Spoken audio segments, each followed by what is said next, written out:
സലു കിച്ചണിലേക്ക് സ്വാഗതം. ഞാൻ സമീറ. ഇപ്പൊ ഈ ഒരു കൊറോണ പ്രശ്നം കാരണം മക്കളൊക്കെ വീട്ടിലുള്ള സമയമാണ്. അപ്പൊ ചായക്ക് എന്തെങ്കിലും വെറൈറ്റി സ്നാക്ക് ഉണ്ടാക്കാമെന്ന് ആണ് ഞാൻ വിചാരിച്ചിരിക്കുന്നത്. അപ്പൊ എന്റെ കയ്യിലുള്ള ഇത് ഈ ഒരു ഐറ്റമാണ്. അപ്പൊ നിങ്ങളുടെ കയ്യിൽ ഏത് സാധനമാണോ ഉള്ളത് അത് വെച്ചിട്ട് വെറൈറ്റി സ്നാക്ക് ഉണ്ടാക്കുക. അപ്പൊ ഉണ്ടാക്കുന്നവർക്കും അതൊരു ത്രില്ലാണ്, കഴിക്കുന്നവർക്ക് അതൊരു സന്തോഷമാണ്. അതുപോലെ തന്നെ നമ്മളുടെ ഈ വീഡിയോ നിങ്ങൾ സ്കിപ്പ് ചെയ്യാതെ അവസാനം വരെ കാണണം. ഇതിലൊരു വിശേഷമുണ്ട്. പിന്നെ സലു പ്ലസിൽ പുതിയൊരു വീഡിയോ പോസ്റ്റ് ആയിട്ടുണ്ട്. അപ്പൊ കാണാത്തവരുണ്ടെങ്കിൽ കണ്ടു നോക്കുക. ലിങ്ക് ഞാൻ എൻ്റെ ഡിസ്ക്രിപ്ഷൻ ബോക്സിൽ കൊടുത്തിരിക്കാം. അപ്പോൾ ആദ്യം തന്നെ ഞാനിവിടെ 1/2 കപ്പ് ചെറുപയർ പരിപ്പ് എടുത്തിട്ടുണ്ട്. അപ്പോൾ ഇത് നന്നായിട്ടൊന്ന് കഴുകി എടുത്തിട്ട് വരാം. ഞാനിവിടെ ചെറുപയർ പരിപ്പ് നന്നായിട്ട് കഴുകി എടുത്തിട്ടുണ്ട്. ഇനി ഇതിലേക്ക് കുറച്ചധികം വെള്ളം ഒഴിച്ചിട്ട് കുക്കർ മൂടി വെയിറ്റ് ഇട്ട് ഒരു 4 വിസിൽ വരെ ഇതൊന്ന് വേവിച്ചെടുക്കാം. ഇതിലേക്ക് നമ്മൾ ഉപ്പിടേണ്ട ആവശ്യമില്ല കേട്ടോ. 4 വിസിൽ കേട്ട് കഴിഞ്ഞിട്ട് ഞാനിവിടെ ഗ്യാസ് ഓഫ് ചെയ്തിട്ടുണ്ടായിരുന്നു. ഇതേ കണ്ടോ, കുക്കറിൻ്റെ സ്റ്റീമൊക്കെ പോയിട്ടുണ്ട്. അപ്പം നമുക്കിനി ഇത് തുറന്നു നോക്കാം. കണ്ടോ, പയറിവിടെ നന്നായിട്ട് വെന്ത് വന്നിട്ടുണ്ട്. ഇനി നമുക്കിതൊന്ന് ഡ്രെയിൻ ചെയ്തെടുക്കാം. പയർ ഞാനിവിടെ ഡ്രെയിൻ ചെയ്ത് എടുത്തിട്ടുണ്ട്. അപ്പം നമുക്കിനി ഇത് എങ്ങനെയാണ് തയ്യാറാക്കുന്നതെന്ന് നോക്കാം. അപ്പോൾ ഇതുണ്ടാക്കാൻ വേണ്ടി ഞാനിവിടെ 3 നല്ല പഴുത്ത ഏത്തപ്പഴം എടുത്തിട്ടുണ്ട്. അപ്പം ഞാനിനി ഇതൊന്ന് കട്ട് ചെയ്തെടുക്കുകയാണ്. ഇത് 4 ഇതുപോലെ ഒന്ന് കട്ട് ചെയ്തിട്ട് ഈ ഒരു സൈസിൽ കട്ട് ചെയ്തെടുക്കുകയാണ് ചെയ്യുന്നത്. ഏത്തപ്പഴമെല്ലാം ഞാൻ ഇതുപോലെ കട്ട് ചെയ്തെടുത്ത് വെച്ചിട്ടുണ്ട്. ആദ്യം തന്നെ നമുക്കിത് ഉണ്ടാക്കാൻ വേണ്ടിയിട്ട് ഒരു പാൻ അടുപ്പത്ത് വെച്ച് ചൂടാകുമ്പോഴേക്ക് 3 ടേബിൾ സ്പൂൺ നെയ്യ് ഒഴിച്ചു കൊടുക്കാം. ഞാനിവിടെ സൗകര്യത്തിന് വേണ്ടി വലിയൊരു സോസ് പാനാണ് എടുത്തിരിക്കുന്നത്. നെയ്യ് ചൂടാകുമ്പോഴേക്ക് ഞാനിവിടെ ഏകദേശം ഒരു 10-30 കാഷ്നട്ട് ഇതുപോലെ സ്ലൈസ് ചെയ്ത് എടുത്തിട്ടുണ്ട്. അത് ഇതിലേക്ക് ഇട്ടിട്ട് ഒന്ന് ഫ്രൈ ചെയ്തെടുക്കാം. അപ്പോൾ ഇതൊക്കെ നിങ്ങളുടെ പാകത്തിന് എത്രയാണോ അതിനനുസരിച്ച് എടുത്താൽ മതി കേട്ടോ. ഇതിന് അങ്ങനെ ഒരു പ്രത്യേകിച്ച് ഒരു അളവൊന്നുമില്ല. ഇതൊന്ന് കളർ മാറി വരുന്ന സമയത്ത് ഞാനിവിടെ കിസ്മിസ് എടുത്തിട്ടുണ്ട്. അതും കൂടി ഇതിലേക്ക് ഇട്ടിട്ട് ഒന്ന് ഫ്രൈ ചെയ്തെടുക്കണം. കിസ്മിസ് പെട്ടെന്ന് തന്നെ മൂത്ത് കിട്ടും. കിസ്മിസ് ഞാൻ ഇതുപോലെ ഒരു 10-30 എണ്ണം എടുത്തിട്ടുണ്ട് കേട്ടോ. നമ്മുടെ കാഷ്നട്ടും കിസ്മിസും ഇവിടെ മൂത്തിട്ടുണ്ട്. അപ്പോൾ ഇത് നമുക്ക് നെയ്യിൽ നിന്ന് മാറ്റാം.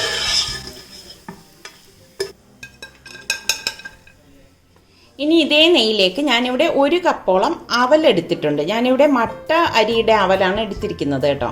അത് ഇതിലേക്ക് ഇട്ടിട്ടൊന്ന് മൂപ്പിച്ചു കൊടുക്കാം.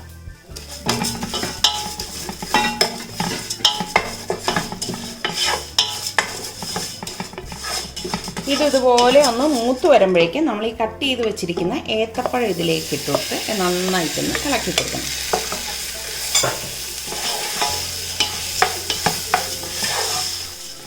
ഞാനിതിലേക്ക് ഇനി 1 ടേബിൾ സ്പൂൺ നെയ്യും കൂടി ഒന്ന് ഒഴിച്ചു കൊടുക്കുകയാണേ.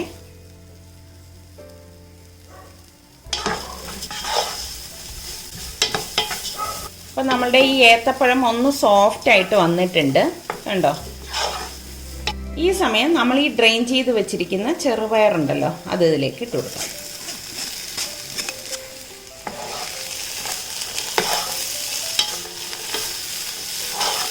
എല്ലാം കൂട്ടിയിട്ട് നന്നായിട്ടൊന്ന് യോജിപ്പിക്കണം. ഇതുപോലെ ഒന്ന് യോജിപ്പിച്ച ശേഷം ഞാൻ ഇതിലേക്ക് 1 കപ്പ് തേങ്ങ എടുത്തിട്ടുണ്ട്.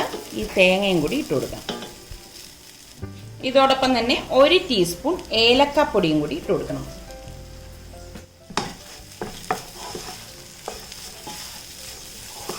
എല്ലാം കൂട്ടിയിട്ട് നന്നായിട്ടൊന്ന് മിക്സ് ചെയ്ത് കൊടുക്കണം. ഇനി ഇതിലേക്ക് ഞാനിവിടെ 1/4 കപ്പോളം ശർക്കര ഗ്രേറ്റ് ചെയ്തെടുത്ത് വെച്ചിട്ടുണ്ട്. അപ്പോൾ ഇത് ഉപയോഗിക്കുമ്പോൾ നമ്മൾ നല്ല ഇനം ശർക്കര തന്നെ ഉപയോഗിക്കണം കേട്ടോ. കാരണം എന്താണെന്ന് വെച്ചാൽ നമ്മളിത് ഉരുക്കി അരിച്ചിട്ടല്ല ഇടുന്നത്, ഡയറക്റ്റ് ഗ്രേറ്റ് ചെയ്ത് ഇട്ട് കൊടുക്കണം. അതുകൊണ്ട് തന്നെ ക്വാളിറ്റിയുള്ള ശർക്കര തന്നെ ഉപയോഗിക്കാൻ ശ്രദ്ധിക്കണം. അപ്പോൾ ഈ ശർക്കരയും കൂടി ഇതിലേക്ക് ഇട്ട് കൊടുക്കാം.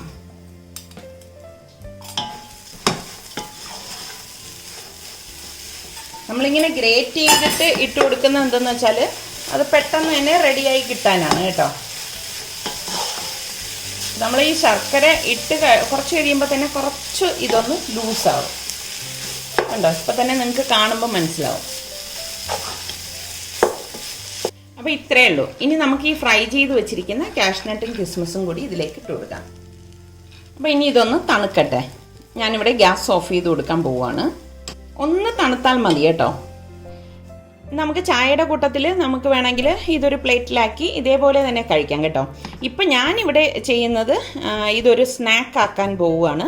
അപ്പോൾ അതെങ്ങനെയാണ് തയ്യാറാക്കുന്നതെന്ന് നമുക്ക് നോക്കാം. അപ്പോൾ ഇത് തണുക്കുന്ന നേരം കൊണ്ട് നമുക്ക് ഇതിൻ്റെ ബാറ്റർ തയ്യാറാക്കിയെടുക്കാം. ഒരു ബൗൾ എടുത്തിട്ട് ഇതിലേക്ക് ഞാൻ 1 കപ്പ് മൈദാ മാവും ഏകദേശം 4 ടേബിൾ സ്പൂണോളം അരിപ്പൊടിയും 1 ടീസ്പൂൺ ഏലക്കാപ്പൊടിയും പാകത്തിനുള്ള ഉപ്പും കൂടിയിട്ട് കുറച്ച് വെള്ളം ഒഴിച്ചതൊന്ന് കുഴച്ചെടുക്കാം.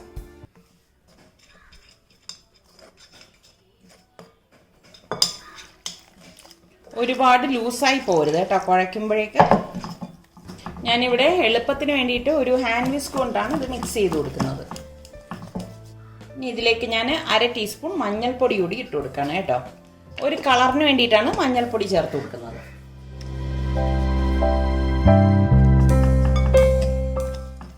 ഈ ഒരു ബാറ്ററിലേക്ക് നമ്മൾ പഞ്ചസാര ഒന്നും ചേർക്കത്തില്ല, കാരണം ഇത് കഴിച്ച് വരുമ്പോഴൊക്കെ ഉള്ളിലാണ് നല്ല മധുരമുള്ളത്. ഇതാണ് ഈ മാവിൻ്റെ ഒരു കൺസിസ്റ്റൻസി എന്ന് പറയുന്നത് കേട്ടോ. ഇനി ഇത് നമുക്ക് മാറ്റി വെക്കാം. നമ്മുടെ ഈ കൂട്ട് ഇവിടെ തണുത്തിട്ടുണ്ട്.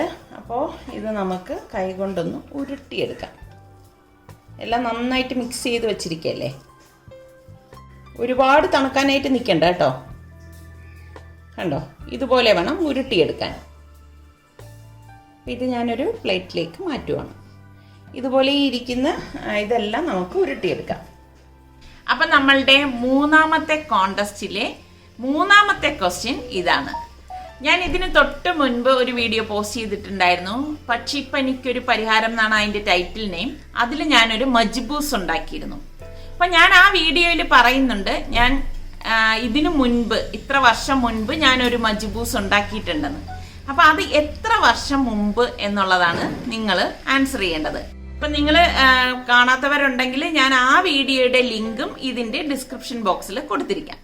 ഒരു ഇരുമ്പച്ചട്ടി അടുപ്പത്തേക്ക് വെച്ചിട്ട് നമുക്ക് ഇത് ഫ്രൈ ചെയ്തെടുക്കാൻ പാകത്തിനുള്ള ഓയിൽ ഒഴിച്ചു കൊടുക്കാം. എണ്ണ ഇവിടെ ചൂടായിട്ടുണ്ട്. അപ്പം നമ്മൾ ഈ കലക്കി വെച്ചിരിക്കുന്ന ഈ മാവിലേക്ക് നമ്മൾ ഈ ഉരുട്ടി വെച്ചിരിക്കുന്ന ഈ കൂട്ടുണ്ടല്ലോ, അത് ഇതുപോലെ ഇട്ടിട്ട് ഇതുപോലെ കോട്ട് ചെയ്തെടുക്കണം. അതായത് നമ്മൾ മോദകം ഉണ്ടാക്കത്തില്ലേ, അതേപോലെ തന്നെ. അപ്പം ഇത് നമ്മൾ ഈ ചൂടായ എണ്ണയിലേക്ക് ഇട്ടിട്ട് ഫ്രൈ ചെയ്തെടുക്കുകയാണ് ചെയ്യുന്നത്.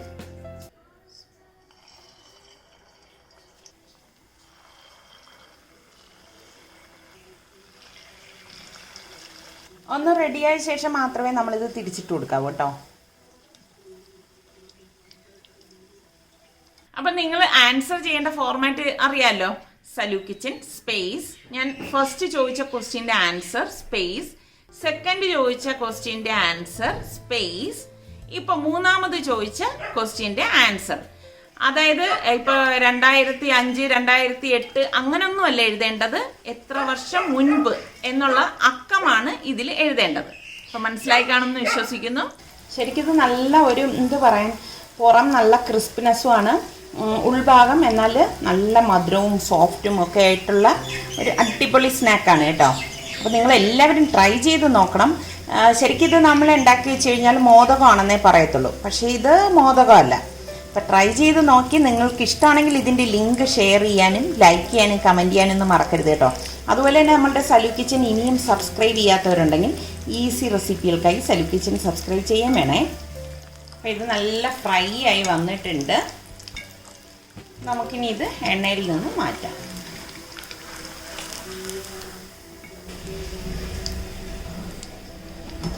നമുക്കിനി ഇത് ഒരു സ്ട്രെയിനറിലേക്ക് മാറ്റാം.